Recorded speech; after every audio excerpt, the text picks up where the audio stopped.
Hello everyone, I'm camping at a state park here in North Carolina that allows camping year-round here in the campground. I've got a nice spot here, it's nice and private. I've got some great scenery here. I don't have any electricity, but that's okay. I want to try out my Chinese diesel heater to heat the back of this truck shell. I posted a video a while back showing the modifications I had to make to this heater and what I had to do to get it ready and set up on the back of this truck. So what I thought I would do is just try a real live test at camp and see how well this is going to heat the back of this truck. We've been having some really cold weather here in North Carolina lately. It's been below freezing at night. Here in the last couple of days it's actually warmed up. The weather around here is crazy sometimes.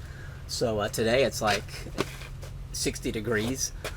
But tonight probably maybe in the high 30s.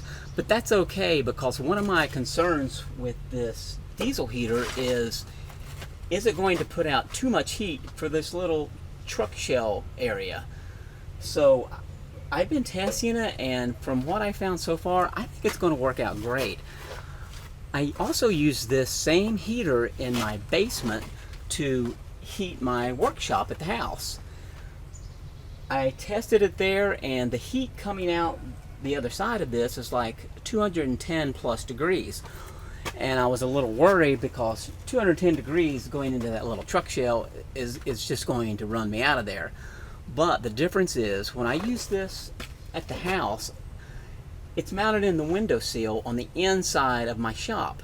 So it's pulling in air in the back here that's already been heated, say room temperature, 70 degrees or so, pulls that air across the heat chamber, heats it up even some more, and shoots it out the other side, 200 plus degrees. Well, the difference is, on my truck shell, I have it mounted on the outside.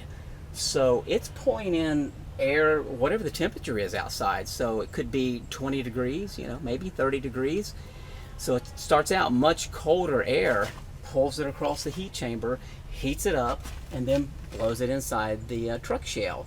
So that makes a huge difference, and I think it's going to work out pretty good.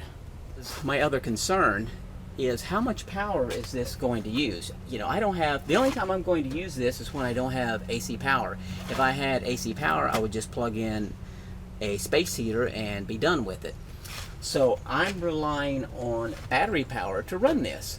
I brought along my large battery box here. It's either an 80 or 100 amp hour battery inside this thing. And that should be more than enough to run this for 2, maybe even 3 nights. I don't think I'll have any problem at all.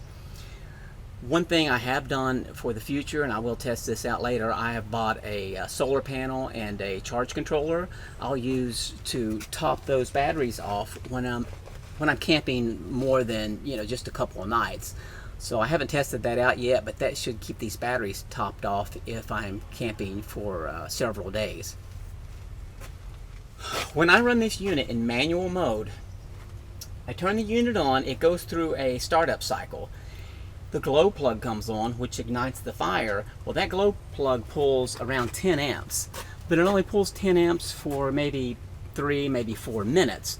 The glow plug turns off, and the amperage goes down to maybe like a half amp on low setting. That half amp is just enough to run the fan and the little fuel pump in there.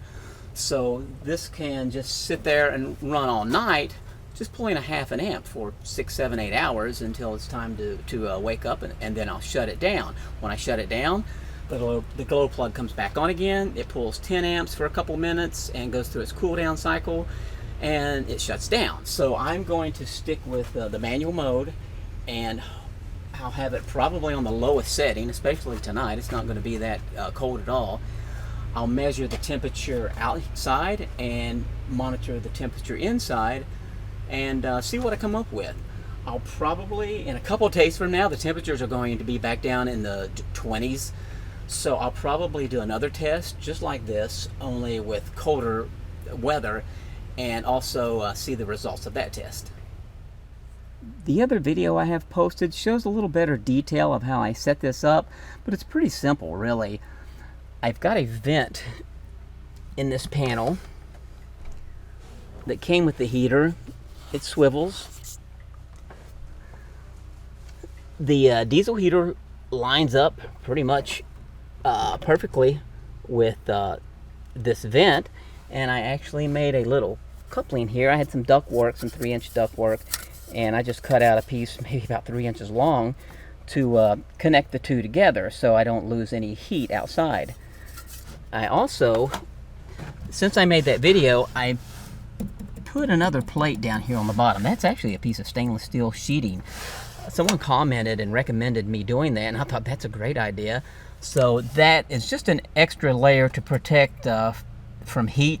The exhaust comes out the bottom, and it's not a big deal, but it gets pretty hot underneath there. This just protects anything from touching that exhaust pipe. Plus, when I transport this around, it kind of protects anything from bumping the exhaust or anything up in there and knocking the exhaust loose. So I like how it protects this entire area. I also put some rubber feet on the bottom. This thing, it's really not going to go anywhere, but I went ahead and put some little rubber feet on the bottom just to help it keep it from sliding around so easy. That's what that coupling looks like when it's all hooked up. That's a nice good seal in between the two. The exhaust pipe, since I posted that last video, I did add some more protection, this cloth, high temperature cloth on this exhaust pipe. In case I bump up against this, it won't burn me so bad. But I've got the muffler and exhaust pointed kind of down away from the unit. If I want to, I could add another piece of exhaust just to get it a little further away if the wind's blowing it up towards the shell or something. I've got this extra piece of exhaust that I can add onto the end just to get the fumes away from the truck shell. Although it's not bad at all. Once it starts running, you know, there's not like a lot of smoke coming out of these things, but I don't want that exhaust fume blowing back up in the cab. The fresh air intake, this is just for the heat chamber. That has nothing to do with the air that is coming in the back of this unit blowing into the cab. This is a sealed unit. A lot of people are worried that the exhaust fumes will come back into this intake here. Well, if it does, it's really not going to hurt anything. Everything's sealed. It's just a heat chamber sealed up in there. The air that enters the shell will come through the back of the unit here, which tonight might be, you know, 35, 40 degrees. I don't know what it's going to be tonight, but whatever the air temperature is outside, it's going to come in the back of this. It goes across a heated box, basically, with the fire inside of it, and heats the air, and the heated air comes out the other side into the truck shell. It's a pretty safe setup. The air is nice and dry. In the past, when it's been really cold, I will use, say, Mr. Heater, the little heaters everyone's familiar with. The problem is, in the back of this truck shell, that's just too much heat. It gets too hot back there, even when it's really cold outside. So, you know, I have to either turn the heater on and off, you know, constantly, or leave a window open, which is kind of a waste. So, and there's a condensation issue using those propane heaters. With this diesel heater, it's warm, dry heat, and it's kind of hard to beat. It's a low power draw off that 12-volt battery, and it's not loud. Some people think that clicking sound of the fuel pump is a little distracting, but it's not too bad, especially when the unit's mounted outside like this. So this setup's, I think, going to be hard to beat.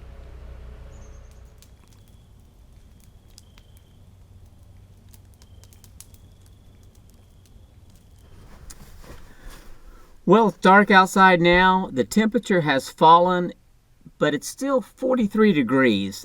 That's like 20 degrees higher than what it's been lately.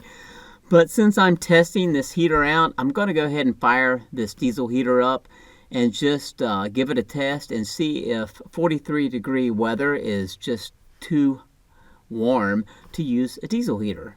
Let's see what happens.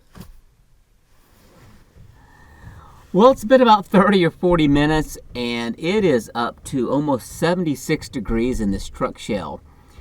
That's just going to be too warm. It's good to be able to knock the edge off if I want to, but as far as leaving that heater running all night long, there's no way. But the good thing is, at 43 degrees, I don't need a heater. So what I'm going to do is I'm going to shut the heater down, and in 2 days from now, it's going to be in the 20s outside. I'm going to do this same test and see what kind of results I get when it's much colder outside. Okay, fast forward 2 days. I think the weatherman got it right. It is definitely colder tonight. Right now it is down to 32 degrees, just at freezing. So that's like, 10 or 12 degrees colder than it was the other night when I tried this test. I'm going to do this test again. I'm going to put leave the heater in manual mode on the lowest setting. And by the way, these heaters will run in manual or an automatic mode. It's just that in automatic mode, you can set the controller to a desired set point, and the heater will try its best to maintain that temperature. But the first thing I would have to do is extend the wires on that little controller and bring the controller inside this shell and mount it somewhere in here. I'm trying to keep this as simple as possible, and it's not a big deal extending the wires on that controller. But the other thing about the automatic mode is once it reaches temperature, it's just going to drop back down to the lowest setting anyway. So I'm going to leave it in manual mode on the lowest setting and let this thing run for an hour or so and see how it does. I believe that if it were in the teens, I could just bump the temperature up a little bit using the remote controller, and it'd still be perfectly fine in here and nice and cozy. But what I'm really trying to find out is what's the maximum temperature outside that will still allow me to run this heater at the lowest setting and not run me out of the back of this truck shell. So the other night, 43 degrees, it got a little warm in here. It was around 76 degrees and it was just too hot. Tonight it's 32 degrees, so I'm going to do this test, let it run for an hour. I'll be back and we'll see what happens.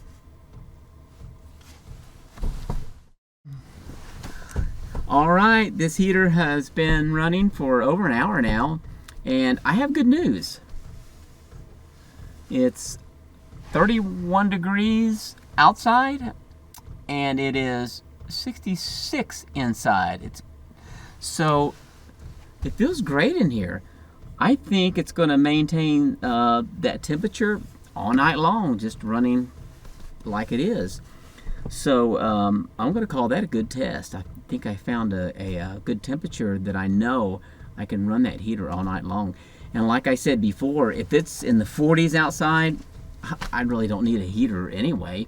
But it's nice to know that if it is in the 40s or 50s or whatever, I can just turn the heater on for a few minutes, turn it back off, you take the edge off, and be nice and cozy in here. Another thing is I could always set the timer inside that heater and maybe have the heater kick on 2 or 3 hours from now when I know it's going to be really cold, and run for 30-45 minutes and then shut back down again. So that's always another option that I can use as well. So I'm going to wrap up the video. Hopefully you found it useful in some way. I've got a lot of good information out of it. So thanks for watching, and I will catch you on the next one.